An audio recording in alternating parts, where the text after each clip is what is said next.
Media में report हो ना हो, लेकिन सच्चाई कैसे छिप सकती है? अखबार वाले ना छापें, टीवी वाले ना दिखाएं, लेकिन जब आप अपने मरीज को लेकर अस्पताल के पास पहुंचेंगे तो सच्चाई आपको पता चल ही जाएगी। दिल्ली के अस्पतालों का सिस्टम आपको समझना चाहिए। पहले आपको आश्वस्त किया गया कि अस्पतालों की तैयारियां यहां पूरी हैं, फिर अब उन तैयारियों में इतने छेद क्यों नजर आ रहे हैं? कहां गए वो दावे जिनमें कहा जा रहा था कि हम 3 लाख 4 लाख बिस्तरों का इंतजाम कर चुके हैं, 40,000 75,000 वेंटिलेटर के ऑर्डर दे चुके हैं, वो सब कहां है? तो आज इसी पर होगी देश की सबसे बड़ी बहस। चीन पर मोदी को घेरा, अपनों ने मुंह फेरा। आज का आर पार, team BJP versus team Congress. Ahmedabad में क्या हुआ? वहां की सरकार ने जिन प्राइवेट अस्पतालों की लिस्ट बनाई, उसमें बड़े प्राइवेट अस्पतालों को छोड़ दिया। और आज का सबसे बड़ा सवाल, भारत से कब तक लड़ेगा टिड्डीबाज पाकिस्तान? ये सवाल सिर्फ मैं नहीं, मेरे साथ पूछता है सारा भारत। फिर ये प्रश्न आप पूछिए कि क्या बात है कि जिस उत्साह से शुरू में प्रेस कॉन्फ्रेंस का सिलसिला शुरू हुआ था, वो केंद्र सरकार ने क्यों बंद कर दिया? अभी भी सुधर जाइए, देशभक्त हो जाइए, अब्दुल कलाम को मानने वाला मुसलमान बनिए। दिल्ली में 12 से 13 दिनों में कोरोना के केस डबल हो रहे हैं। 31 जुलाई तक 5.5 लाख केस हो जाएंगे। आज इसी पर होगी देश की सबसे बड़ी बहस। तैयारी गुल, सियासत फुल, क्योंकि कोरोना रोकने से रुक नहीं रहा है, ये कहने में मुझे कोई गुरेज नहीं है। अब इसके अलावा जो डॉक्टर लोग पढ़ते हैं, सोचिए उनकी क्या हालत है।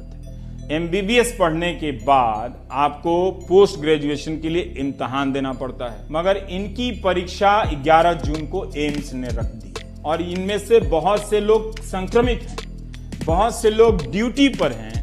क्या एम्स को इस वक्त परीक्षा लेनी चाहिए थी? सवाल आज पूछता है भारत, क्या टुकड़े गैंग से ध्यान भटकाने के लिए दंगों से पहले शाहीन बाग में प्रदर्शन वाला नाटक किया गया? 30 साल की नीलम कुमारी गौतम एम्बुलेंस में ही दम तोड़ गई। गर्भवती थीं तो इनके साथ गर्भ में जो बच्चा था वो भी मर गया। 13 घंटे तक घूमते रहे मगर किसी अस्पताल ने भर्ती नहीं किया। नोएडा में ये पहला मामला नहीं है। इन प्रश्नों से ध्यान भटकाने के लिए दिन प्रतिदिन किस किस तरह के मुद्दे लाए जा रहे हैं? जो नारे लगने लगे हैं, भारत तेरे टुकड़े होंगे इंशाअल्लाह इंशाअल्लाह, भारत तेरे टुकड़े होंगे इंशाअल्लाह इंशाअल्लाह। देखिए, यहाँ पर मैं आपको रोककर समझाना चाहता हूँ। फोटो दिया जाता है कि एक स्टेडियम है जिस पर बिस्तर लगे हुए हैं, लेकिन क्लोजअप में यह नहीं दिखाया जाता है कि उस बिस्तर के बगल में ऑक्सीजन की पाइप है कि नहीं है। वेंटिलेटर तो छोड़ दीजिए, ऐसा इंतजाम तो हम गाँव में बारात आने के 4 घंटे पहले स्कूल में कर लिया करते थे, झाड़ू लगाकर, खटिया पर गद्दा और चादर बिछाकर। क्या कांग्रेस पार्टी सीमा पर खड़े जवानों का मनोबल तोड़ना चाहती है, और अगर है तो बताती क्यों नहीं? वित्त मंत्रालय की एक वरिष्ठ अधिकारी ने फेसबुक पोस्ट पर लिखा है, अगर मेडिकल सुविधाओं की इतनी कमी है तो क्या लॉकडाउन को हटाने का कोई तुक बनता है? क्या बात करते हैं आप? सूरज और चांद को भी बांट लेंगे अब आप, कि सूरज हिंदुओं का हो गया और चांद मुसलमानों का हो गया? क्या लॉजिकल बात करते हैं? गुरुग्राम एक क्लासिक केस है भारत में स्वास्थ्य व्यवस्था में आई कमियों को और हुई गड़बड़ियों को समझने के लिए। इस जिले की आबादी 30 लाख है, एक सरकारी अस्पताल है। गर्मियों की तपती दोपहरी में यहाँ पेड़ों के नीचे इस तरह अलग अलग 6-7 OPD चल रही हैं। डॉक्टरों के मुताबिक अस्पताल में कोरोना के मरीजों के लिए 10 बेड हैं।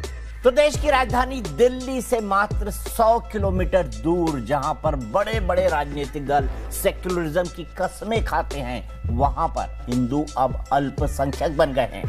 क्यों हैदराबाद के एक ही अस्पताल में कोविड के मरीजों के इलाज की व्यवस्था की गई? इस यूनिट में 120 डॉक्टर हैं, इनमें से 40 पोस्ट ग्रेजुएट की परीक्षा देने चले गए हैं। बाकी बचे 80 तो आधे क्वारंटीन पर होते हैं और 40 डॉक्टरों को 3 शिफ्ट में काम करना पड़ता है।